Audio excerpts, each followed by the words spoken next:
श्रीमद् भगवद गीता अध्याय 3 श्लोक 15 से आगे का पाठ अभी शुरू कर रहे हैं।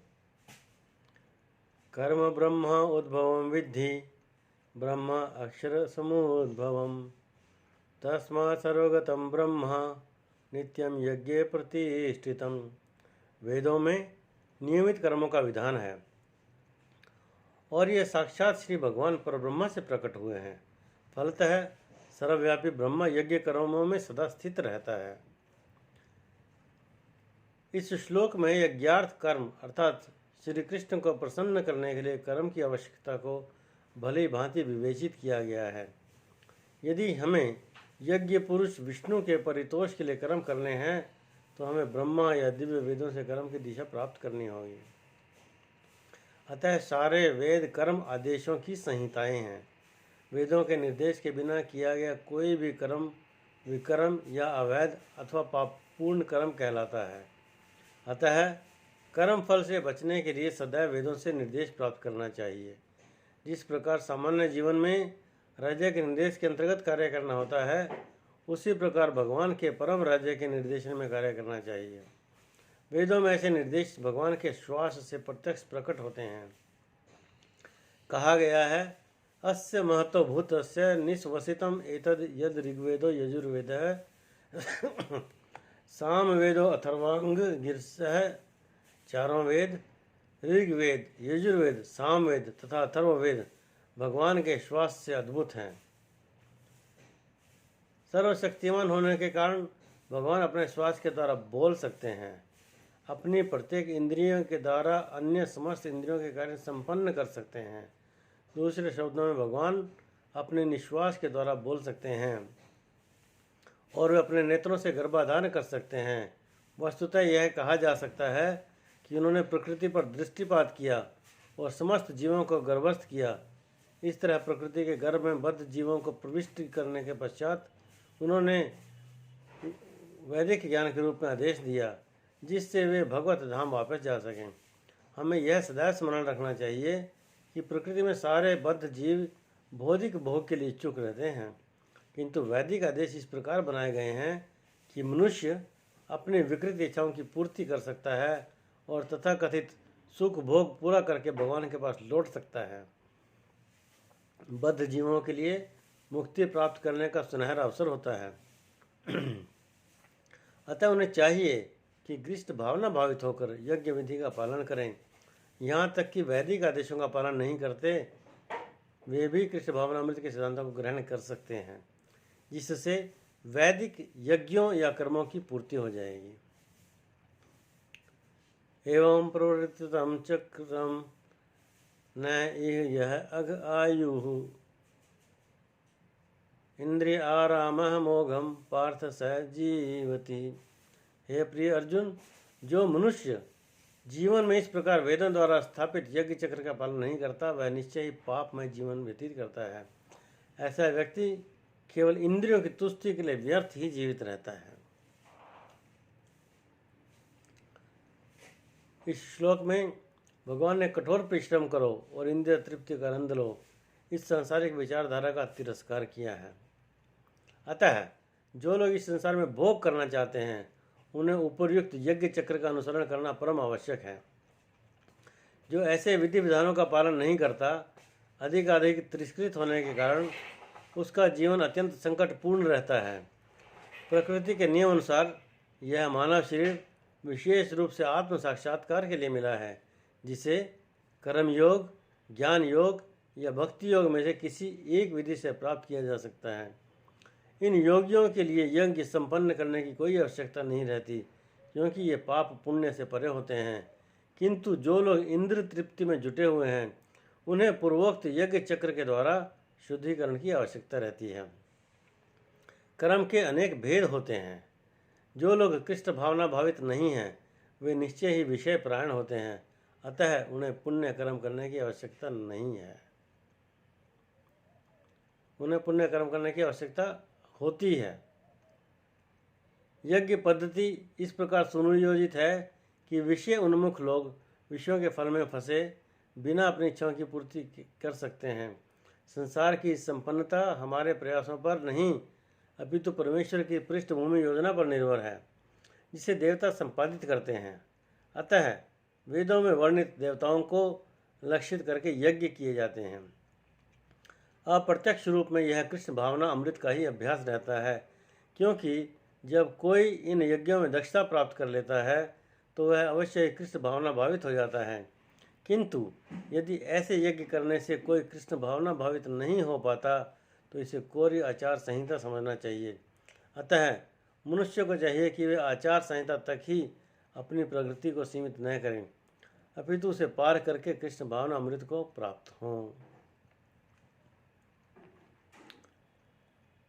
यह तो आत्मरतिः एव स्यात् तृप्तः च मानवः आत्मनि एव च संतुष्टः कार्यं न विद्यते। किंतु जो व्यक्ति आत्मा में ही आनंद लेता है तथा जिसका जीवन आत्म साक्षात्कार युक्त है और जो अपने में ही पूर्णतः संतुष्ट रहता है, उसके लिए कुछ करणीय कर्तव्य नहीं होता। तात्पर्य, जो व्यक्ति कृष्ण भावना भावित है और अपने कृष्ण भावना अमृत के कार्यों से पूर्णतः संतुष्ट रहता है, उसे कुछ भी नियत कर्म नहीं करना होता। कृष्ण भावना भावित होने के कारण उसके हृदय का सारा मैल तुरंत धुल जाता है, जो हजारों यज्ञों को संपन्न करने पर ही भी असंभव होता है। इस प्रकार चेतना के शुद्ध होने से मनुष्य परमेश्वर के साथ अपने संबंध के प्रति पूर्णतः आश्वस्त हो जाता है। भगवत कृपा से उसका कार्य स्वयं प्रकाशित हो जाता है। अतएव वैदिक आदेशों के प्रति उसका कर्तव्य निशेष हो जाता है। ऐसा कृष्ण भावना भावित व्यक्ति कभी भी भौतिक कार्यों में रुचि नहीं लेता और न ही उसे सुरा सुंदरी तथा अन्य प्रलोभनों में कोई आनंद मिलता है। न एव तस्य कृतेन अर्थः न अकृतेन इह कश्चन न च अस्य सर्वभूतेषु कश्चित अर्थ व्यापाश्रयः। स्वरूप सिद्ध व्यक्ति के लिए न तो अपने नियत कर्मों को करने की आवश्यकता रह जाती है, न ऐसा कर्म न करने का कोई कारण ही रहता है। उसे किसी अन्य जीव पर निर्भर रहने की आवश्यकता भी नहीं रह जाती। तात्पर्य, स्वरूप सिद्ध व्यक्ति को कृष्ण भावना भावित कर्म के अतिरिक्त कुछ भी करना नहीं होता, किंतु यह कृष्ण भावना अमृत निष्क्रियता भी नहीं है। जैसा कि अगले श्लोक में बताया जाएगा, कृष्ण भावना भावित व्यक्ति किसी की शरण ग्रहण नहीं करता, चाहे वह मनुष्य हो या देवता। कृष्ण भावना अमृत में वह जो भी करता है उसके कर्तव्य संपादन के लिए पर्याप्त है। तस्मात् असक्तः सततं कार्यं कर्म समाचर असक्तः ही आचरण कर्म परम आपनोति पुरुषः। अतः कर्म फल में आसक्त हुए बिना मनुष्य को अपना कर्तव्य समझकर निरंतर कर्म करते रहना चाहिए, क्योंकि अनासक्त होकर कर्म करने से पर ब्रह्मा की प्राप्ति होती है। भक्तों के लिए श्री भगवान परम है और निर्विशेषवादियों के लिए मुक्ति परम है। अतः जो व्यक्ति समुचित पथ प्रदर्शन पाकर और कर्म फल से अनासक्त होकर कृष्ण के लिए कृष्ण भावना अमृत में कार्य करता है, वह निश्चित रूप से जीवन लक्ष्य की ओर प्रगति करता है। अर्जुन से कहा जा रहा है कि वह कृष्ण के लिए कुरुक्षेत्र के लिए युद्ध में लड़े, क्योंकि कृष्ण की इच्छा है वह ऐसा करे। उत्तम व्यक्ति होना या अहिंसक होना व्यक्तिगत आसक्ति है, किंतु फल की आसक्ति से रहित होकर कार्य करना परमात्मा के लिए कार्य करना है। यह उच्चतम कोटि का पूर्ण काम है, जिसकी संस्तुति भगवान श्री कृष्ण ने की है। नियत यज्ञ जैसे वैदिक अनुष्ठान उन पाप कर्मों के शुद्धि के लिए किए जाते हैं जो इंद्रिय तृप्ति के उद्देश्य से किए गए हों, किंतु कृष्ण भावना अमृत में जो कर्म किया जाता है वह अच्छे या बुरे कर्मों के फलों से परे है। कृष्ण भावना भावित व्यक्ति में फल के प्रति लेश मात्र आसक्ति नहीं रहती, वह तो केवल कृष्ण के लिए कार्य करता है। वह समस्त प्रकार के कर्मों में रत रहकर भी पूर्णतः अनासक्त रहता है। कर्मणा एव ही संसिद्धिम आस्थिता जनक आदयः लोक संग्रहम एव अपि संपश्यन कर्तुम अर्हसि। जनक जैसे राजाओं ने केवल नियत कर्मों को करने से ही सिद्धि प्राप्त की, अतः सामान्य जनों को शिक्षित करने की दृष्टि से तुम्हें कर्म करना चाहिए। तात्पर्य, जनक जैसे राजा स्वरूप सिद्ध व्यक्ति थे, अतः वे वेद अनुमोदित कर्म करने के लिए बाध्य न थे। तो भी वे लोग सामान्य जनों के समक्ष आदर्श प्रस्तुत करने के उद्देश्य से सारे नियत कर्म करते रहे। जनक सीता जी के पिता तथा भगवान श्री राम के ससुर थे। भगवान के महान भक्त होने के कारण उनकी स्थिति दिव्य थी, किंतु चूंकि वे मिथिला, जो भारत के बिहार प्रांत में एक जिला है, के राजा थे, अतः उन्हें अपनी प्रजा को यह शिक्षा देनी थी कि कर्तव्य पालन किस प्रकार किया जाता है। भगवान कृष्ण तथा उनके शाश्वत अर्जुन को कुरुक्षेत्र के युद्ध में लड़ने की कोई आवश्यकता नहीं थी, किंतु उन्होंने जनता को यह सिखाने के लिए युद्ध किया कि जब सत्य परामर्श असफल हो जाते हैं तो ऐसी स्थिति में हिंसा आवश्यक हो जाती है। कुरुक्षेत्र युद्ध से पूर्व युद्ध निवारण के लिए भगवान तक ने सारे प्रयास किए, किंतु दूसरा पक्ष लड़ने पर तुला था। अतः ऐसे सद्धर्म के लिए युद्ध करना आवश्यक था। यद्यपि कृष्ण भावना भावित व्यक्ति को संसार में कोई रुचि हो सकती तो भी वह जनता को यह सिखाने के लिए कि किस तरह रहना और क्या करना चाहिए कर्म करता रहता है।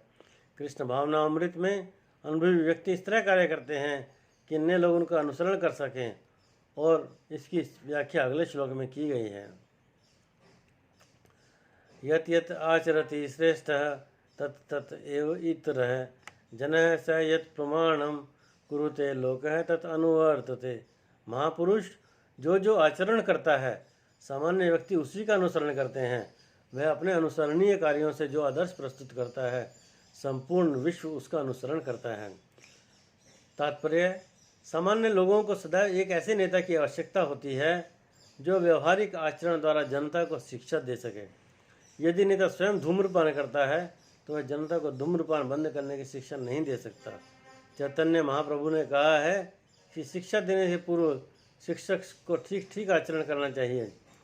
जो इस प्रकार शिक्षा देता है वह आचार्य या आदर्श शिक्षक कहलाता है। अतः शिक्षक को चाहिए कि सामान्य जन को शिक्षा देने के लिए स्वयं शास्त्रीय सिद्धांतों का पालन करें। कोई भी शिक्षक प्राचीन प्रमाणिक ग्रंथों के नियमों के विपरीत कोई नियम नहीं बना सकता। मनु संहिता जैसे प्रमाणिक ग्रंथ मानव समाज के लिए अनुसरणीय आदर्श ग्रंथ हैं। अतः नेता को उपदेश ऐसे आदर्श शास्त्रों के नियमों पर आधारित होना चाहिए। जो व्यक्ति अपनी उन्नति चाहता है उसे महान शिक्षकों द्वारा अभ्यास किए जाने वाले आदर्श नियमों का पालन करना चाहिए। श्रीमद् भागवत भी इसकी पुष्टि करता है कि मनुष्य को महान भक्तों के पद चिन्हों का अनुसरण करना चाहिए, और आध्यात्मिक बोध के पथ में प्रगति का यही साधन है। चाहे राजा हो या राज्य का प्रशासनाधिकारी, चाहे पिता हो या शिक्षक, ये सब अबोध जनता के स्वाभाविक नेता माने जाते हैं। अतः इन सब का अपने आश्रितों के प्रति महान उत्तरदायित्व रहता है। इन्हें नैतिक तथा आध्यात्मिक संहिता संबंधी आदर्श ग्रंथों से सुपरिचित होना चाहिए।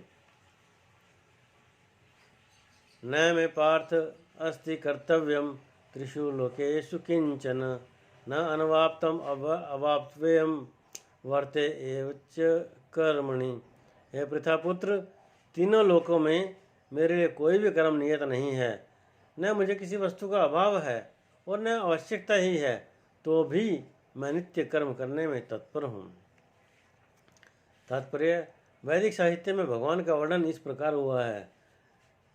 तमीश्वराणां परमं महेश्वरं तम देवतानां परमं च दैवतं पतिपतीनां परमं परस्ताद् विधां देवं भुवनेशमीड्यं न तस्य कार्यकरणं च विद्यते न तत्समश्चाभ्यधिकश्चिदृश्यते परास्य शक्तिर्विविधैव श्रूयते स्वाभाविकी ज्ञान बल क्रिया च। परमेश्वर समस्त नियताओं के नियंता हैं और विभिन्न लोकपालकों में सबसे महान हैं। सभी उनके अधीन हैं। सारे जीवों को परमेश्वर से ही विशिष्ट प्राप्ति होती है। जीव स्वयं श्रेष्ठ नहीं है, वे सभी देवताओं द्वारा पूज्य हैं और समस्त संचालकों के भी संचालक हैं। अतः वे समस्त नेताओं तथा नियंताओं से बढ़कर हैं और सबों द्वारा आराध्य हैं। उनसे बढ़कर कोई नहीं है और वे ही समस्त कारणों के कारण हैं। उनका शारीरिक स्वरूप सामान्य जीव जैसा नहीं होता। उनके शरीर तथा आत्मा में कोई अंतर नहीं है। वे परम हैं उनकी सारी इंद्रियां दिव्य हैं, उनकी कोई भी इंद्रिय अन्य किसी इंद्रिय का कार्य संपन्न कर सकती है। अतः न तो कोई उनसे बढ़कर है, न ही उनके तुल्य है। उनकी शक्तियां बहुरूपिणी हैं, फलतः उनके सारे कार्य प्रकृति अनुक्रम के अनुसार संपन्न हो जाते हैं। श्वेताश्वेतर उपनिषद। क्योंकि भगवान में प्रत्येक वस्तु ऐश्वर्य से परिपूर्ण रहती है और पूर्ण सत्य से ओतप्रोत रहती है, अतः उनके लिए कोई कर्तव्य करने की आवश्यकता नहीं रहती। जिसे अपने कर्म का फल पाना है उसके लिए कुछ न कुछ कर्म नियत रहता है, परंतु जो तीनों लोकों में कुछ भी प्राप्त करने की इच्छा नहीं रखता उसके लिए निश्चय ही कोई कर्तव्य नहीं रहता। फिर भी क्षत्रियों के नायक के रूप में भगवान कृष्ण कुरुक्षेत्र की युद्ध भूमि में कार्यरत हैं, क्योंकि क्षत्रियों का धर्म है कि दीन दुखियों को आश्रय प्रदान करें। यद्यपि वे शास्त्रों के विधि विधानों से सर्वथा ऊपर हैं, फिर भी वे ऐसा कुछ भी नहीं करते जो शास्त्रों के विरुद्ध हो। अध्याय 3 श्लोक 23 से आगे का पाठ अगले सत्र में किया जाएगा। धन्यवाद मित्रों। ओम।